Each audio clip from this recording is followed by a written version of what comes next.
नमस्कार, मी मनश्री पाठक. बातमीपत्रात आपलं स्वागत. सुरुवातीला बघणार आहोत टॉप 9 राजकीय बातम्या. संजय मंडलिकांना लीड द्या, 5 कोटींचा निधी मिळवा. कागल चंदगड तालुक्यांपैकी लीड देणाऱ्या तालुक्याला मिळणार 5 कोटी.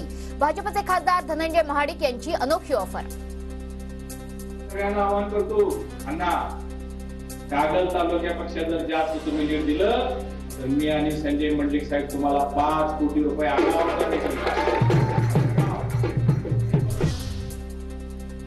सिंधुदुर्गमध्ये आयोजित कार्यकर्ता मेळाव्यात नितेश राणेंचा सरपंचांना सज्जड दम. मला हवा तसा लीड मिळाला नाही तरच तुम्हाला निधी मिळाला नाही तर माझी तक्रार करू नका, नितेश राणेंचं वक्तव्य. आणि मग अगर 4 जूनला मला पाहिजे तसं लीड अगर भेटलं नाही तर तक्रार करायची नाही, हे मी या व्यासपीठाच्या निमित्ताने सांगतो. धनंजय महाडिकांनी मतदारांना आमिष दाखवलं तर नितेश राणे सरपंचांना धमक्या देत आहेत. हे चित्र लोकशाहीसाठी मारक. निवडणूक आयोगानं दखल घ्यावी, संजय राऊतांची प्रतिक्रिया. रणजितसिंह मोहिते पाटील आमदारकीचा राजीनामा देण्याच्या तयारीत. धैर्यशील मोहिते पाटलांकडूनही कालच भाजप सदस्यत्वाचा राजीनामा. रणजितसिंह मोहिते पाटील शरद पवार गटात जाणार, सूत्रांची माहिती.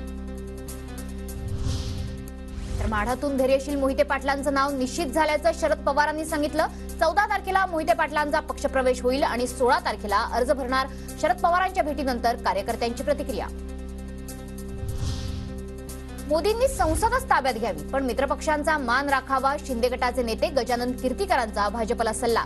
गजानन कीर्तिकरांकडून अमोल कीर्तिकरांच्या ईडी चौकशीवरही नाराजी व्यक्त.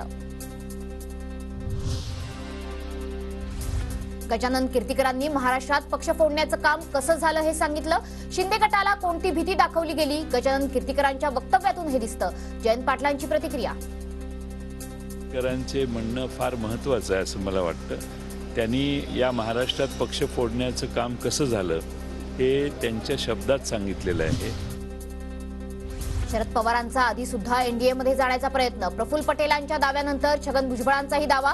2014 मध्ये राष्ट्रवादीचा भाजपला बाहेरून पाठिंबा होता. भुजबळांकडून आठवण. जो 2014 के इलेक्शन में जो कोशिश हुई थी, आपको पता होगा हमने जो है वो बीजेपी के कम विधायक चुनकर आए थे, तो हमने बाहर से उनको जो है सपोर्ट किया था. तब से ये आगे पीछे चल रहा था उनको. शरद पवार कधीही भाजप सोबत जाणार नव्हते.